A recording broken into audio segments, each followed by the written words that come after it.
Está con nosotros a esta hora de la noche el expresidente Jorge Quiroga Ramírez, a quien hemos invitado para hablar de este y otros temas, teniendo en cuenta la importancia que significa para los bolivianos y para el país la realización del Censo de Población y Vivienda. Ingeniero, buenas noches, gracias por atender nuestra invitación. ¿Cómo ve la realización del censo a pocas horas de la fecha marcada? Buenas noches, Junior, un gusto como siempre, un saludo a todo Bolivia acá desde La Paz, a pocas horas del censo que es tan importante y que tanto costó arrancárselo al gobierno para poder redistribuir recursos, espacios políticos y hacer una mejor planificación. Es una fecha importante.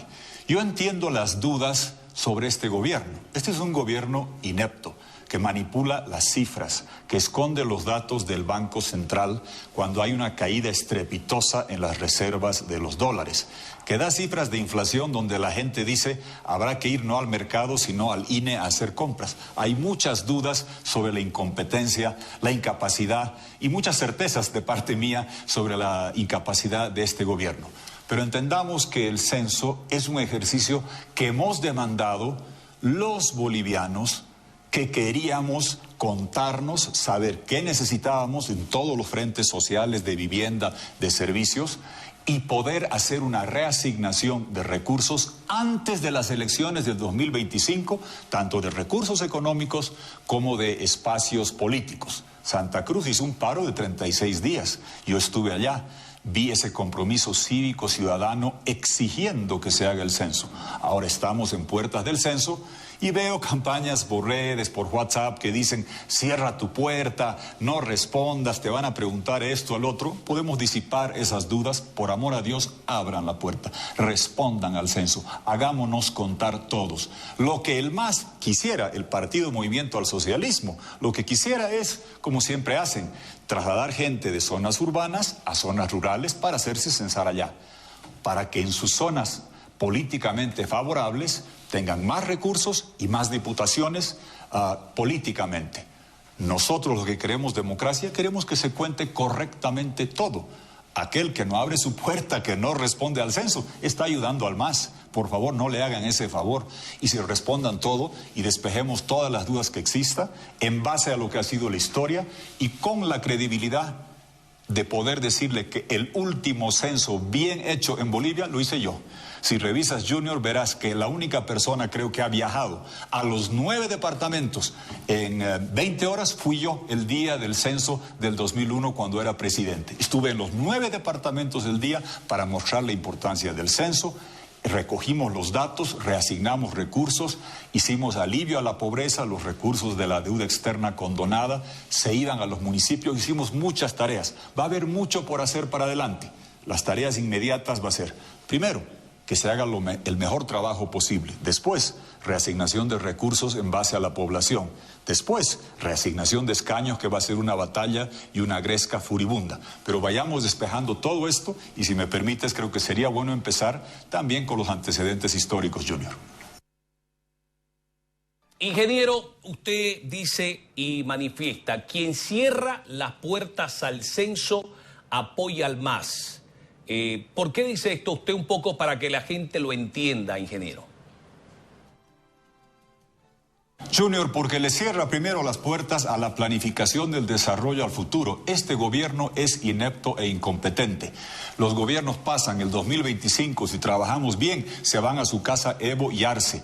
Pero requerimos un instrumento de planificación en vivienda, en educación, en salud, en servicios, en migración, en empleo, en temas laborales. El último censo bien hecho en Bolivia, con buena cartografía, fue el que hice el año 2001, con un equipo competente, profesional y de primera, antes de los celulares, antes de las tabletas. El del 2012 fue un fiasco. Hasta ahora nunca han publicado resultados finales. Evo Morales, presidente, Luis Arce, ministro, fracasaron. Espero que esta vez hubieran aprendido la lección. Ahora el gobierno dice que han hecho bien la cartografía, esperemos ver los resultados. ¿Por qué sostengo en la parte no solo de desarrollo, de que este es un instrumento donde todos debemos ser contados, sino también en la parte política? Recordemos de dónde venimos. El gobierno hizo lo posible e imposible para diferir el censo y patearlo. Recuerdas que decían que tardaba mucho y querían hacerlo en 2025 para que los resultados apliquen el 2027. Quería Arce terminar su gestión sin hacer el censo y sin hacer los dos pasos centrales que inmediatamente causan efecto: redistribución de recursos por población a los municipios y reasignación de escaños y diputaciones. Querían mantener todo como estaba. Nosotros, recuerdo como oposición, ¿qué exigíamos? Que el dinero vaya en función a donde está la gente. Si hay más gente en un lugar, más recursos deben ir. Si hay más gente en otro municipio, en otro departamento, más diputaciones. Eso es lo correcto. Y además, recordemos que en Bolivia vivió un fraude gigantesco el 2019, certificado por la OEA a pedido del tirano fraudulento cobarde de Evo Morales. Él pidió eso y demostrado que hubo el fraude, con votos inflados en la zona rural y demás. ¿Qué hemos pedido? Nuevo padrón. Bueno, el censo es una forma de evitar o limar los problemas que tenga el padrón. No puede haber un municipio donde en el censo salga que hay 4.000 personas con carnet mayores de edad y que en el padrón aparezcan 5.000 votos y casi todos para el MAS. No va a ser, no es una depuración del padrón, pero puede ayudar enormemente a limpiar el padrón para evitar fraudes, a dar recursos en función a la población por justicia. Santa Cruz va a crecer mucho, el Alto también, va a tener más recursos y también más diputaciones. Y recordemos, Arce trató de evitar hacer el censo.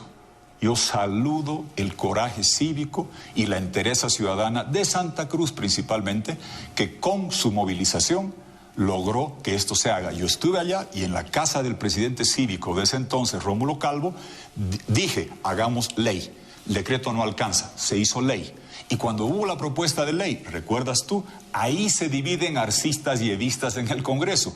Los arcistas votan para hacer la ley y don Evo Morales vota en contra, no quería hacer el censo. Llamaba a los parlamentarios uno por uno a decir, no voten, es la ley de Tuto, voten en contra, opónganse.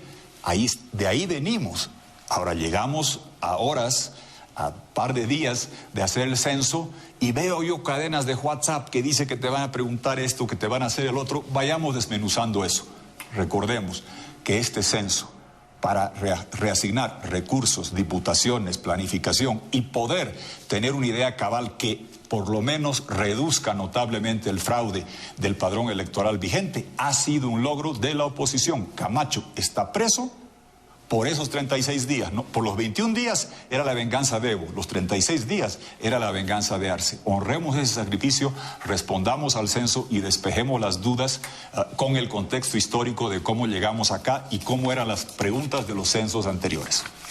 Pero ahora sí vamos a esa parte. Le voy a pedir a Control Centro Gobierno y le va a servir al MAS para las próximas elecciones presidenciales. Pero a ver, vamos a mostrarle al país las boletas censales, 1950, nombre y apellido, República de Bolivia. Seguimos. Vamos a mostrarle la boleta censal de 1976. Figura en el cuadro nombre y apellido, datos generales. Hablamos de hace siglos, 1976. Bueno, perdón, décadas. Seguimos. 1992, nombre y apellido, dice República de Bolivia.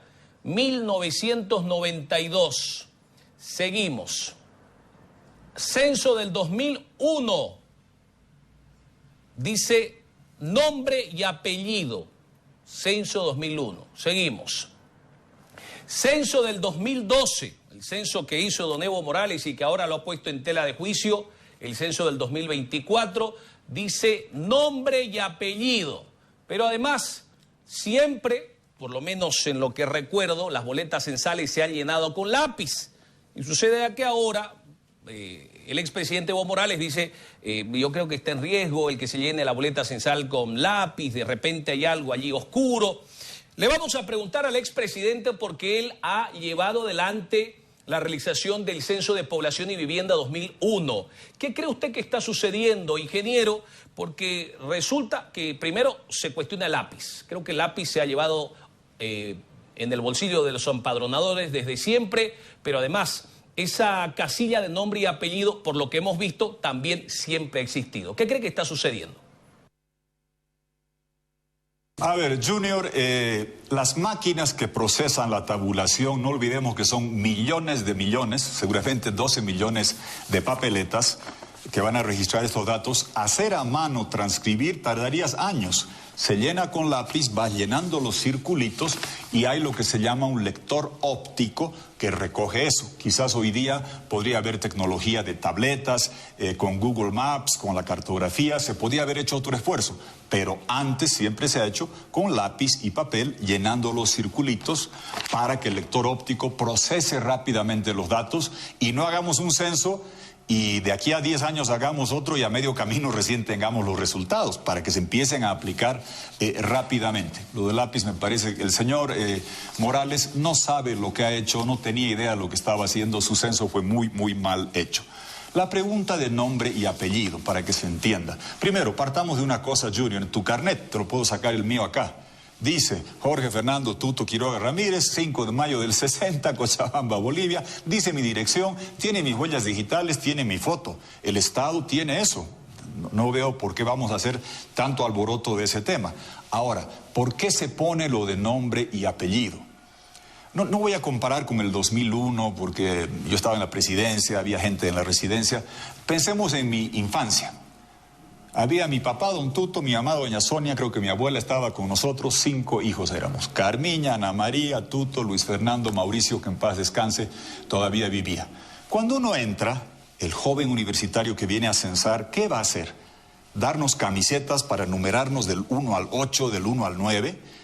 Para decir, a ver, el número 1 venga a responder cuántos años, hombre, mujer, etcétera. No, entonces se da, eso es para identificación, para que diga, Tuto Quiroga Luisaga, jefe de hogar, era mi papá. Mi mamá, doña Sonia Ramírez. Si estaba mi abuela, señora Aurora, muy bien. Carmiña, el otro, Tuto, yo soy el hijo, soy Tutito, muy bien. Así, eso es para que poder hacer, imaginémonos no una casa como la mía, el sábado. Estoy yo con mi señora, es fácil, él y ella, facilito hoy día.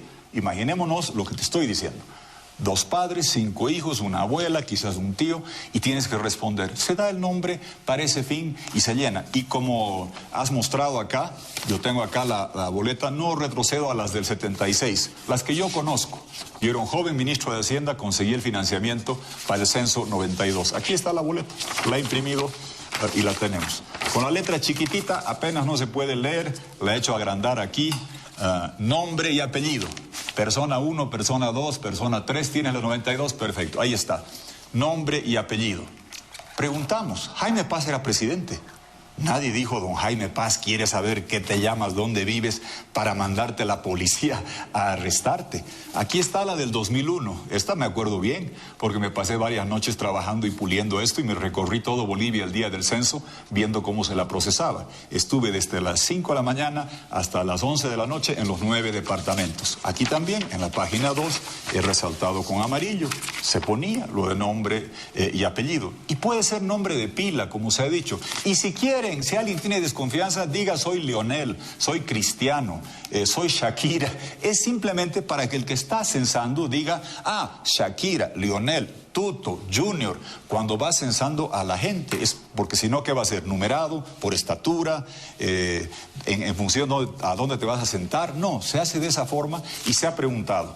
En censos anteriores se ha preguntado el 92, se ha preguntado el 2001 también. He visto también alarmismo respecto a la cantidad de muertos, migrantes. En el censo no es solamente saber cuánta gente tenemos. El censo es el principal instrumento de planificación para el desarrollo porque haces debía llamarse no Censo Nacional de Población y Vivienda, debía llamarse de población, vivienda, educación, salud, servicios y laboral. Porque esa información queremos recoger para hacer planificación. Vivienda, ¿qué clase de vivienda tienes? Y en La Paz, que va a urgir mucho saber qué clase de viviendas tienes que se llevó el río, porque eran de calamina, eran de cartón, eran de paja o eran de adobe que se las llevó el río. Saber de qué clase de vivienda tienes, qué servicios tienes, agua, electricidad, leña, wifi, internet, celular, para planificar cómo vas dotando de servicios de agua, luz, electricidad, alcantarillado y demás a todo Bolivia. Educación, qué grados educativos, hemos todos terminado colegio, hay que fortalecer la parte educativa, qué idioma hablas, cuál es el idioma en que aprendiste a hablar. Yo después del censo del 2001, Junior, hice la condonación de $5.000 millones. Hasta ahora sigue llegando esa plata. Se llama Cuenta del Diálogo 2000. Y con esa plata pusimos 10.000 maestros bilingües, quechua castellano, aymara castellano. ¿Dónde? En los lugares donde en el censo decían que su primer idioma natal, y estaban en colegio básico, era quechua, o era aymara, o era guaraní. Y tenías que el niño abandona el colegio si no entiende castellano y que termina de lustrabotas o trabajando en el campo, si no le das educación bilingüe.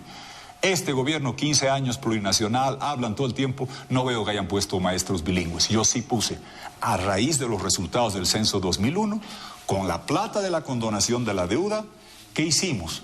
Dar más a las poblaciones más pobres, al que le falta vivienda, al que le falta educación, al que le falta salud, al que le falta servicios. Obviamente, 100 personas en Tinquipaya, Potosí, recibían más, el doble o 2 veces y media, lo que recibían en la capital de Potosí. Y lo mismo te puedo ir mostrando en departamentos.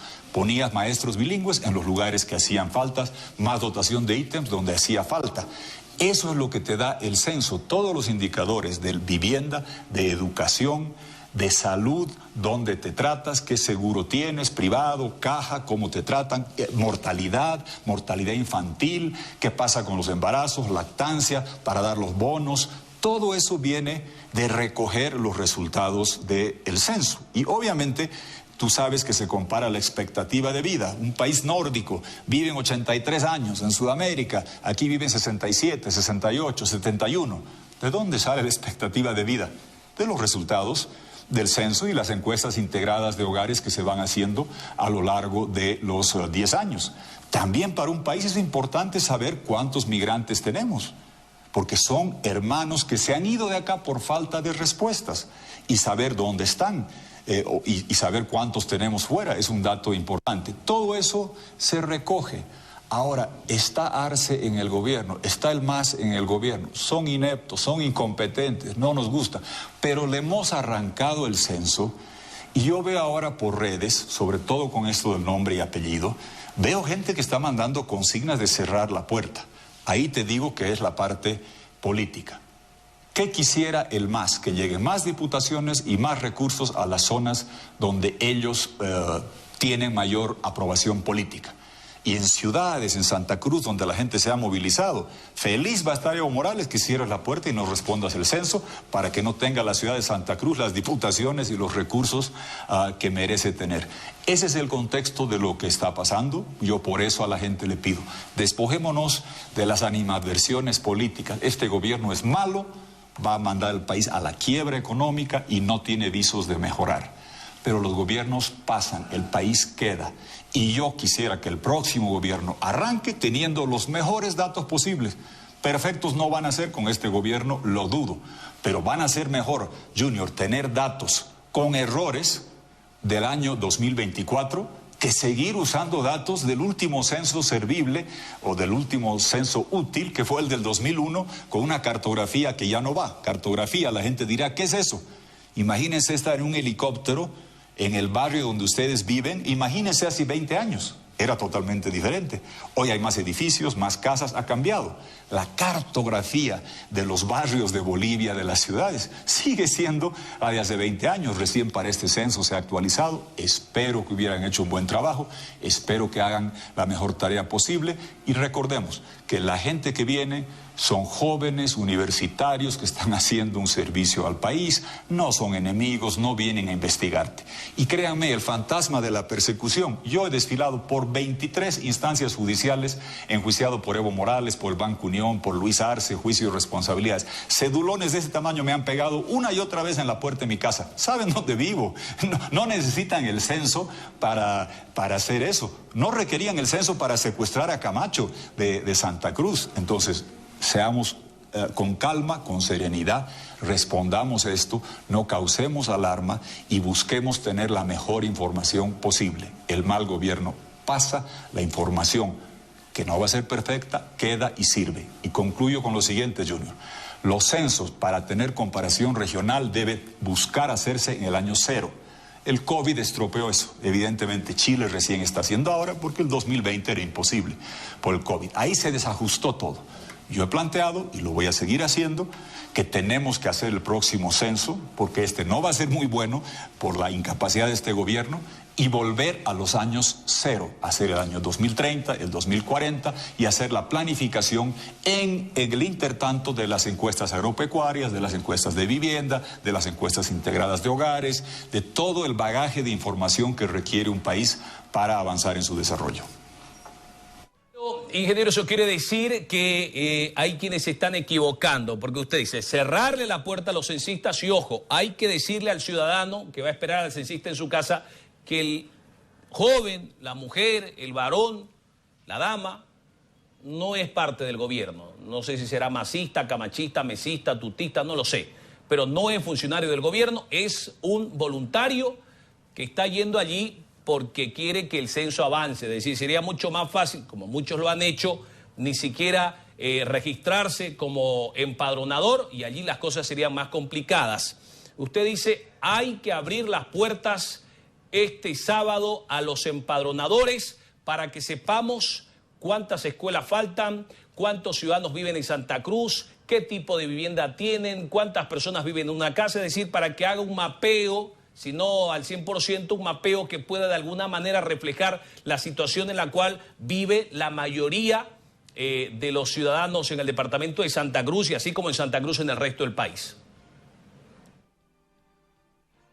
Exactamente, Junior. Es gente joven que está haciendo un gran trabajo voluntario. Recíbanlos bien, están haciendo un servicio al país. No es el senador Loza, no es Héctor Arce, no es el ministro Lima. Es gente boliviana que está contribuyendo su tiempo, como lo han hecho en anteriores ocasiones en el censo, haciendo este servicio. Y queremos los datos más fidedignos posibles.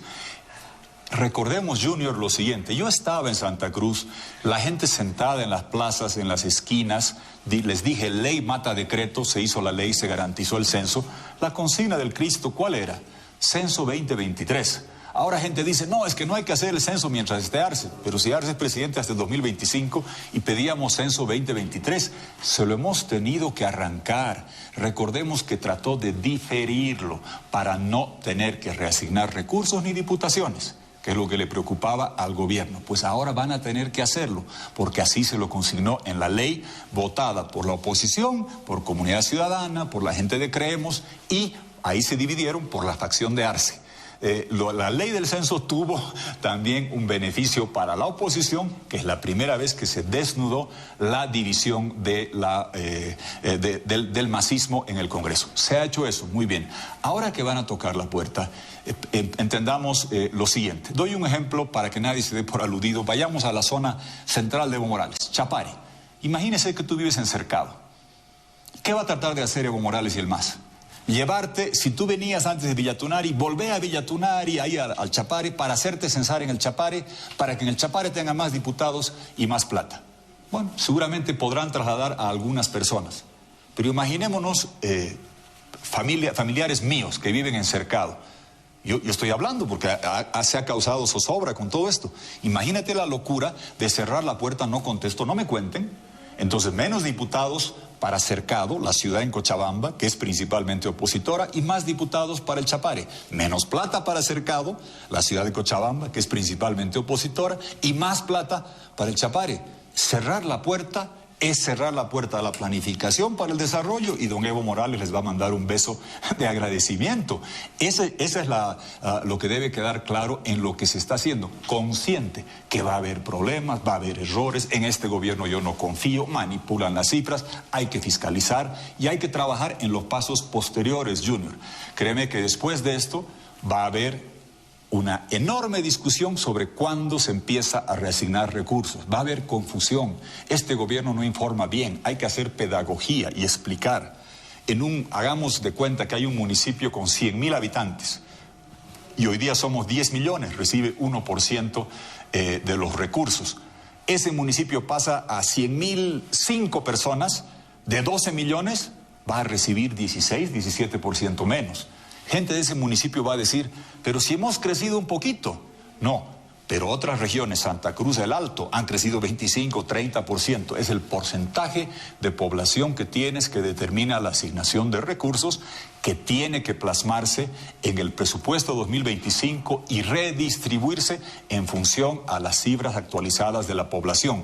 De este censo del año 92 que se hizo, llegó la participación popular Carlos Hugo Molina, donde en lugar de repartir la plata en base a la sede de las empresas y donde tributaban, que todas estaban en el eje, se empezó a repartir la plata en función a la población que tenía el municipio. Eso fue la participación popular.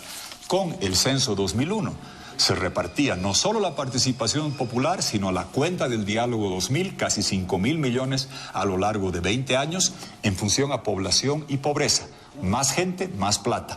Más pobreza por el mismo número de gente, más plata porque te hace falta más vivienda, más alcantarillado, más salud, más educación. Así se han hecho planificaciones y algo que se va a tener que hacer es un fondo de compensación para los municipios que vean una abrupta reducción de sus ingresos del 15, 18, 20%.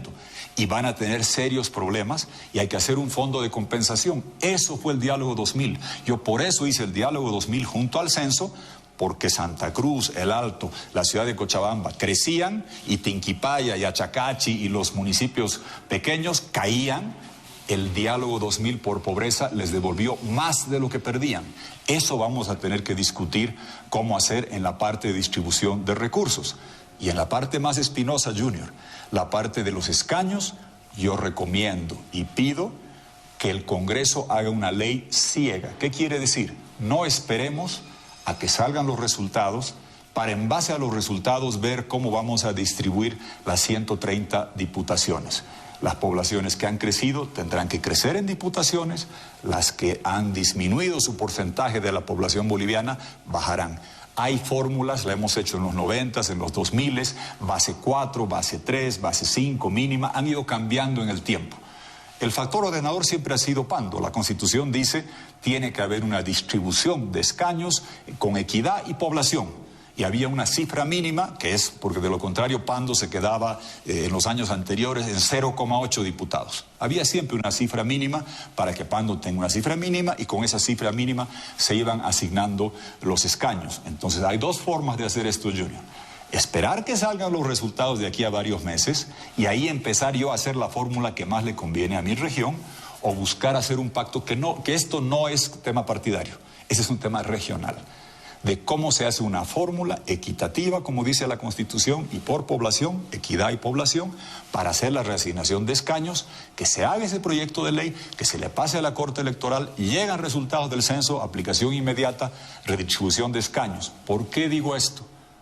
Porque he visto en el pasado que ese tema es tan espinoso y agudo que a veces puede hasta trancar una elección. El 96 casi pasa eso. El 2005, Junior, le quiero recordar a la gente que cuando había que aplicar los resultados del censo y redistribuir escaños, en el Congreso hubo una batahola tan grande que no se pudo hacer una ley. Y Rodríguez Belcé tuvo que convocar por decreto los escaños. Yo discutí esto con cívicos y diferentes factores regionales. Se tuvo que hacer por decreto porque no se pudo consensuar la ley. Cuidado que aquellos que dicen que este gobierno se quiere quedar y prorrogar, entendamos que un mecanismo para hacerlo es trancar la distribución de escaños que no refleja el censo, no se distribuye diputaciones, no se puede hacer elecciones, que se queden, no señor. Hagamos ese trabajo a tiempo. Reasignación de recursos desde que se tengan los resultados, con fondo de compensación para los que caigan en población, y la reasignación de diputaciones en base a una fórmula de equidad, población, como dice la Constitución, que se la haga antes de conocer los resultados en el Congreso. Y tercero y último, con los resultados del censo, trabajar con el Tribunal Electoral para que depuren el padrón. El padrón está podrido, está inflado en zonas rurales. Yo por eso, cuando hubo la controversia de nombre y apellido, yo decía a la gente, yo quisiera, si hubiera sido por mí, yo hubiera hecho una ley que suspenda el secreto estadístico por el fraude de 2019 y que pongamos nombre, apellido, carnet y mesa electoral. para que se muestre el fraude rural que ellos que han hecho el 2019 y que seguramente siguen teniendo para el 2020. Queremos tener elecciones limpias, sin fraude en zonas masistas, sin bolsones inflados, sin muertos que voten, sin gente que vote varias veces, que digan: yo soy Jorge Fernando Tuto Quiroga Ramírez, carrera de identidad número tal, en mesa tal, y depuremos el padrón. No puede otro votar a mi nombre y no puede aparecer muertos votando que ya no están en función al resultado del censo. Esas son las tres grandes tareas: reasignación de recursos, reasignación de escaños antes de los resultados y comparación con el padrón electoral para tenerlo lo más limpio posible camino a las elecciones del 2025.